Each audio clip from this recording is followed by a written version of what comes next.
Karena kali ini narasumberku membara banget ya. Seperti biasa semua akan selalu kasih informasi yang membara buat kalian semua.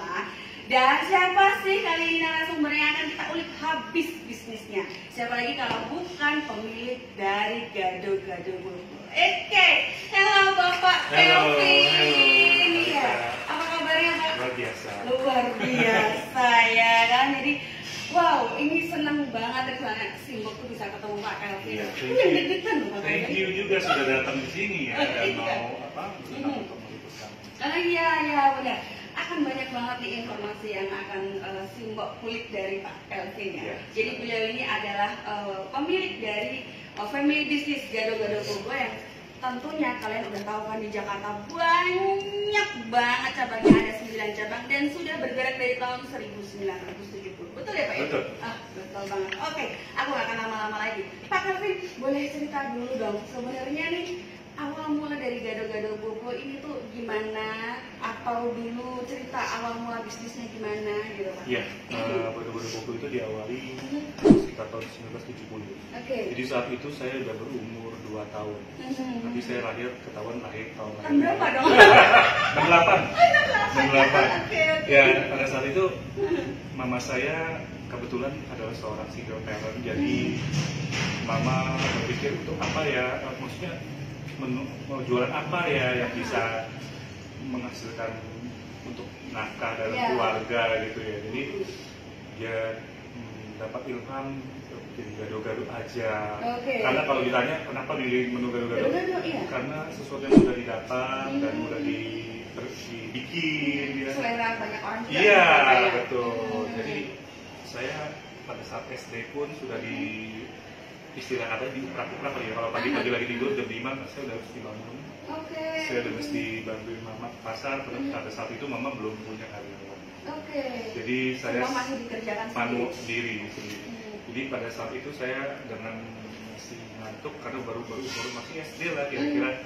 Saya mesti bangun, mesti bantuin mama jam 5 pagi dalam keadaan ngantuk, terpaksa dan akhirnya saya jalankan itu dengan terpaksa karena maklum masih anak SD kan masih tidur gitu ya. Itu membuat saya terlatih gitu bangun pagi, jadi harus ke pasar dan saya ikutin mama saya, kita menyusui. Kami itu waktu itu tinggal di Gang Baikan. Jadi di Kebun Siri dekat daerah Pasar Boplo itu. Jadi kami menyusui gang pagi-pagi masih gelap-gelap. Itu jalan kami ke pasar, mama saya duluan dan mama melewati satu los sayuran ke los sayuran yang lainnya, dia pesan sekian. Misalnya gado-gado, misalnya bayam 5 ikat atau 10 ikat, kemudian kentang, kemudian ke los daging, ayam dan sebagainya. Seperti itu ditinggal satu-satu gitu ya. Dan kemudian setelah itu dia kembali lagi ke los yang pertama, sayuran yang tadi untuk membayar semua yang udah dibeli. Jadi memang sebenarnya Pak Kelvin ini terjun karena memang melihat langsung dulu orang tua yang merintis, betul. Yang merintis dan usaha ini pun dimulai dari rumah sebenarnya. Betul. Dari kami pasti tinggal di gang yang sempit waktu itu. Jadi dulu mungkin pemasarannya masih dari rumah. Kalau sekarang kita bilang ghost kitchen ya. Kalau dulu kan kita bilangnya dari garasi ya Pak. Bukan garasi malah. Kita dari gang sempit lah di rumah kakek kami waktu itu menumpang di rumah kakek. Mungkin lebih kecil lagi skopnya dari garasi. Lebih kecil aja. Dan Simbok tuh very amazed ya ketika dengar cerita beliau dulu, ternyata wow merintisnya seperti itu dan sekarang siapa sih yang nggak tahu Gado-Gado Bobo? Dan aku penasaran nih ya Pak Kelvin, kenapa namanya Bobo? Karena pada saat itu saya lanjut lagi cerita tadi. Jadi kalau dari gang itu kan pelanggannya pasti siapa sih? Tetangga kita kan. Yang notabene penghasilannya juga sama. Dan kita tidak mungkin bisa berkembang kalau kita dengan komposisi pelanggan yang di gang tersebut. Dan tahun 70-an, ketika tahun 80-an mama saya diajak berkolaborasi oleh cicinya, kakaknya mama. Dia punya, kebetulan tante saya itu punya suami itu bikin furniture, jadi dia bikin kursi, meja, segala macam ya. Jadi diajak berkolaborasi di situ. Mama saya bikin makanan tradisional Indonesia, gado-gado, nasi rames, rujak. Sementara cicinya mama bikin nasi goreng, Chinese food. Jadi ada proses kolaborasi. Ya. Jadi ternyata kolaborasi itu sudah dari dulu ya, Pak? Dari dulu. Kunci. Cuman sekarang udah lebih ini lagi ya. Betul. Dan pada saat di garasi itu udah mulai mama saya kebetulan SDTT. Mungkin Mbak Ika tahu nggak SDTT sih nggak tahu ya. Apa itu? Sekolah Dasar Tidak Tamat. Jadi mama saya cuma sampai kelas 4 SD aja. Kemudian dikeluarkan oleh kakek saya memang agak galak. Gitu ya? Jadi dikeluarkan dari mama saya SDTT, dia kelas 4 SD. Dan tahun 80 itu sudah di depan, dia di garasi ya, di punya cici ya. Dan dia melihat di depan ada nama Apoteka Boplo. Dia berpikir nama apa yang untuk dipakai sebagai nama warungnya. Jadi diambillah nama Boplo tersebut menjadi nama warungnya dia, Gado-Gado Boplo. Dan ternyata nama Boplo itu bukan sekedar hanya nama pasar. Tapi setelah lanjut kita menyusulinya, saya diberikan kesempatan, saya pas saya ke dokter anak saya di dekat rumah saya ada satu koran Republika, dan di situ saya sangat amazing begitu membaca artikelnya, tulisannya Boplo Cikal Bakal Menteng. Jadi nama Boplo itu adalah nama real estate dari Belanda yang membangun kawasan Menteng seperti kawasan di Den Haag saat ini. Wow, dan sekarang kita tahu ya kawasan Menteng itu kawasan apa sih? Jadi kalau kita semua pergi ke Menteng, itu kita akan melihat perumahan yang notabene udah dirancang dan dibangun berdasarkan dari NVIDIA Blaupunkt tadi. Jadi nama real estate, Mbak. Nama real estate. Nama real estate dari Belanda. Dari Belanda ya, Boplo itu sebetulnya. Walaupun tadi inspirasinya hanya melihat dari salah satu nama apotek, ya. Dan ternyata itu yang membawa rezeki, membawa berkah sampai gara-gara Boplo bisa punya 9 cabang seperti sekarang ini. Nah, kalau Pak Calvin sendiri terjun ke dalam family business seperti ini sejak tahun berapa, Pak? Kalau dari masih kecil pun saya sebenarnya terjun, tapi secara official ya. Karena saya waktu pulang sekolah pun, waktu pas SD saya juga tetap bantuin mama, ngelakuin meja, jadi waiters kan, ngupas telur. Jadi teman-teman saya SD udah tahu ya, saya seorang anak tukang gado-gado, dan saya tidak pernah malu, dan saya tidak pernah kabur. Misalnya teman-teman datang, saya tidak pernah kabur, karena saya yakin dan percaya bahwa kita lakukan ini adalah sesuatu pekerjaan yang halal, dan kita tidak ada kalau kita melakukan sesuatu dengan baik dan tidak merugikan orang, itu adalah suatu pekerjaan yang sangat mulia. Dan secara official itu sekitar tahun 2004. Kebetulan pada saat saya orang tipe yang suka baca dan seorang dreamer, saya suka baca buku orang-orang sukses seperti pencipta lampu, Thomas Alva Edison. Itu saya lahap semua itu buku-bukunya. Saya menanamkan visualisasi dalam diri saya, dan kalau kita nyebutin sekarang LOA ya, dan saya pada saat kuliah mama saya masih berjualan di garasi, dan saya udah ngomong ke teman-teman, dan saya udah memvisualisasikan diri bahwa Boplo itu nanti bentuk restoran. Wow, dan itu diucapkan terus, bukan hanya dari sini ya. Karena kalau teman-teman, menurut saya, kalau teman-teman punya impian, teman-teman harus bagikan ke orang lain, dan itu harus di-share terus, sehingga pada saat Anda sedang duduk pun itu sudah menjadi pemikiran kita terus-menerus sampai kita sudah berpikir itu sudah menjadi kenyataan. Dan ketika kita sharing ke teman-teman kita, ingat loh teman-teman, kalau Anda ada sharing ke teman-teman tentang impian teman-teman, kalau kamu harus lakukan itu terus-menerus menuju jalan kesananya. Jadi ketika kita ketemu teman kita udah ngungkapin mimpi kita ya. Dan ketemu teman kita lagi, dan teman itu pasti tanya, mimpi kamu udah tercapai belum? Kalau belum, berarti teman kamu itu harus nyamukin kamu supaya kamu benar-benar fokus untuk menuju sasaran dan impian kamu. Keren banget highlightnya dan cuma perasa ketampetak gitu ya gitu. Jadi aku setuju banget tuh tadi yang Pak Kelvin bilang ya. Jadi ketika kita punya impian, ketika kita punya dream, itu harus paling tidak divisualisasikan, mau dari tulisan atau disampaikan kepada orang, bukan hanya ada di sini. Ya. Kebanyakan teman-teman tidak berani. Ya. Kayaknya aku nggak pede nih, bakalan tercapai nggak? Ingat loh, segala sesuatu yang di muka bumi ini, baik kan? Itu dimulai dari mana? Mimpi. Semua dimulai dari mimpi dan kita harus action. Kita lihat semua penemuan di meja sini aja, nggak usah jauh-jauh. Handphone dimulai dari mana? Mimpi. Graham Bell yang cintain handphone itu dimulai dari mimpi. Bagaimana kita berkomunikasi antara satu orang dengan orang yang lainnya secara terhubung dengan jarak jauh. Dan itu dimulai dari mimpi. Mimpi yang ditransfer ke orang lain. Minuman juga. Nah, ya. Betul. Kalau kita tahu kejadiannya teh botol, itu kan dianggap orang gila.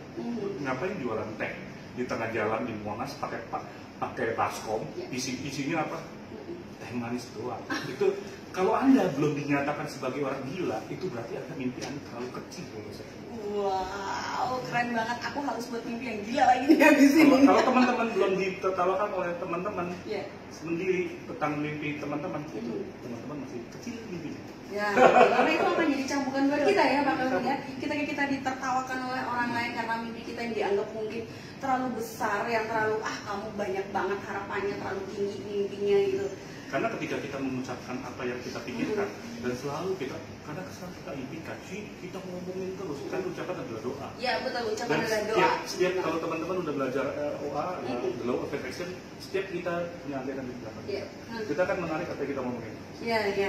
Kalau teman-teman suka ngomongin tentang yang kurang bagus, yang pesimis, itu otomatis akan meremahkan kita punya tubuh sendiri. Dan ketika kita mengucapkan saya bisa, itu seluruh organ-organ tubuh kita, baik otak, pembuluh darah, jantung, semua organ tubuh kita akan meresponinya, dan itu akan otak kita akan berpikir menuju ke tempat sasaran yang akan kita tuju. Ya, tuh, jadi frekuensinya harus tetap positif gitu ya. Dan jangan lupa untuk selalu belajar untuk mengembangkan diri menuju impian teman-teman semua. Ya, oke. Oke, itu tadi ya insight-nya positif banget. Jadi tadi 2004 terjun itu sudah membuka berapa outlet itu Pak? Pada 2004 baru menuju satu restoran. Wow. Satu restoran. Kebetulan ada sebuah restoran yang nyaris tutup di Jakarta Selatan karena salah positioning baik ya. Oke. Dan pada saat itu mama saya telepon saya dan dibilang, Yong, saya dipanggil Yong, panggilan kesayangan saya Yong. Kalau teman-teman mungkin pernah tahu, Yong itu artinya anak naga. Mama terima tawaran dari orangnya, dari satu restoran yang nyaris tutup di daerah Bayoran. Gimana menurut kamu? Saya bilang sikat Pak. Karena peluang itu belum tentu datang dua kali. Peluang bisa datang berulang kali dan kita tidak pernah tahu. Dan bisa jadi peluang hanya sekali dalam seumur kita. Jadi kalau teman-teman dapat tawaran dari seseorang yang mau mempercayakan Anda dan kepada pihak lain, itu saya berpesan langsung jawab yes, say yes. Karena itu peluang yang kita nggak tahu akan datang lagi. Sesudah itu baru kita pikirin gimana caranya. Dan ketika otak kita rangsang dengan pembicaraan saya bisa, dan percayalah itu semua akan terhubung dengan sendiri. Wow, keren. Jadi dari 70 tadi ya Pak ya, terus akhirnya baru punya satu resto outlet di tahun 2004. Ketika satu outlet itu kami bekerja sama dengan satu investor dan langsung berbelah jadi 6. Dalam tahun yang sama? Berapa tahun? 2 tahun lalu. Oh, dalam 2 tahun langsung jadi 6? Iya. Keren banget, dan itu pasti high risk ya? Sebenarnya gini kan, yang menjadikan high risk itu ketika kita tidak memiliki pengetahuan atau dasar-dasar bagaimana kita berbisnis. Tapi ketika teman-teman udah jauh ya dari umur 70, mama saya tuh jualannya di Udasera, di food court, di nemplok di supermarket, dan itu akan membuat pengalaman kita kan tambah banyak. Kita udah mulai tahu dan kita udah mulai berkembang. Dan pada saat itu kita punya pengalaman yang lumayan, dan yang menjadikan high risk itu kita tidak punya pengalaman ketika kita terjun di suatu bisnis yang dimana kita buta sama sekali. Jadi karena memang semua bisnis itu pasti ada resiko masing-masing. Tapi ketika teman-teman sudah punya pengalaman, dan jangan lupa kalau bisa teman-teman punya mentor. Karena saya bergerak di bidang mentoring untuk para klien. Ya, jadi ada konsultannya ya Pak, yang ada konsultan atau ada mentor lah ya yang akan bisa membimbing kita. Ya. Gitu Kebetulan ya? saya memang suka sekali menjadi mentor. Wow. Dan saya membantu para UKM tanpa bayaran. Iya. Nah itu dia. Itu juga yang baru mau simak kulik nih, karena simak dengar kan Pak Kelvin itu juga tertarik banget untuk pemberdayaan di dalam UMKM. Nah itu, kenapa sih Pak pada akhirnya tertarik dengan UMKM? Karena gini, saya pernah di dalam posisi mereka. Saya pernah di dalam bentuk dasar sekali.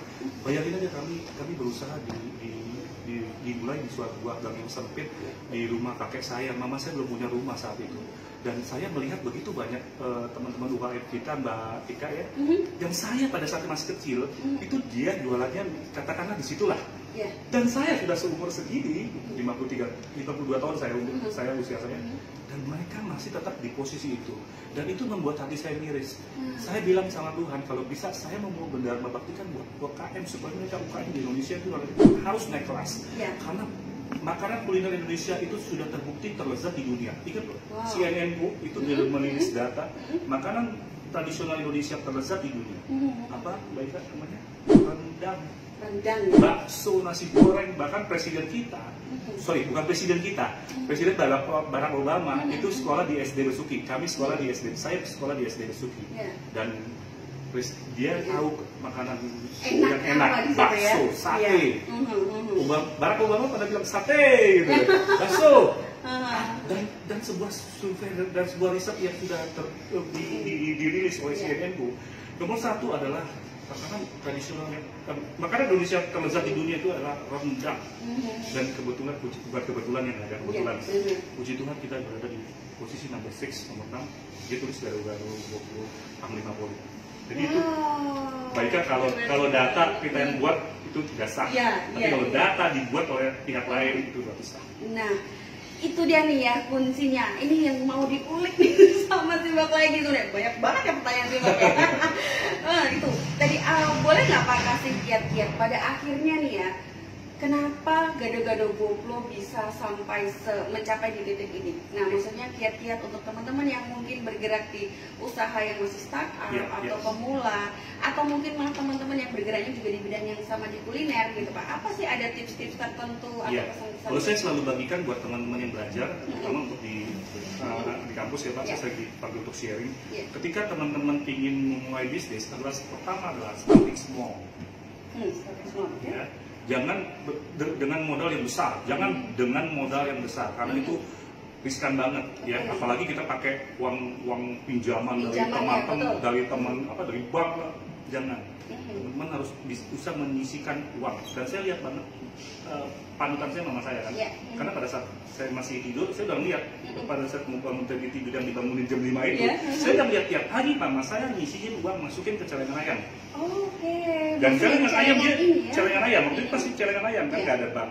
Dan ketika terus-menerus dilakukan secara konsisten, teman-teman melakukan sifat irit, mau menabung terus. Dan ketika teman-teman punya dapat tawaran, itu tinggal pakai uang itu. Nggak pusing kan? Karena dibiasakan harus ada. Dan nggak perlu ada standar harus banyak, sedikit atau ini. Pernah dengar nggak orang yang kaya itu adalah orang bukan yang dengan penghasilan yang besar, tapi orang kaya adalah orang seberapa banyak dia bisa menyisihkan uangnya untuk disisihkan, untuk ditabung, untuk seberapa banyak dia bisa menyisihkan secara rutin loh. Jadi lebih kepada rutinitasnya, teratur. Bukan orang yang punya kekayaan penghasilan 50 juta per bulan, tapi dia akan kalah dengan orang yang punya penghasilan 10 juta, tapi dia bisa sisihkan 5 juta. Yang 50 juta itu kalau dia cuma bisa menyisihkan cuma 1 juta, ya tentu dia akan kalah dengan yang yang penghasilan 10 juta, tapi dia bisa menyisihkan separuhnya. Dan itu akan menentukan seberapa kaya mereka. Berarti starting small itu tadi yang pertama. Yang keduanya apa lagi? Kedua adalah fokus di bidang makanan yang sudah dituju ya. Kalau memang udah teman-teman bikin makanan tradisional Indonesia, Betawi, Jakarta, ya sudah fokus di situ aja. Jangan berpikir yang lain, jangan latah, jangan pingin kalau lagi booming ada jualan ikutan. Itu yang membuat teman-teman tidak fokus. Jadi harus fokus pada salah satu dulu ya Pak. Dikuatkan di salah satu. Terus di situ dan melakukan sebuah proses inovasi. Oke. GoPro itu bisa bertahan karena kami selalu inovasi. Kenapa inovasi? Inovasi apa yang kami lakukan? Kami pakai kacamata.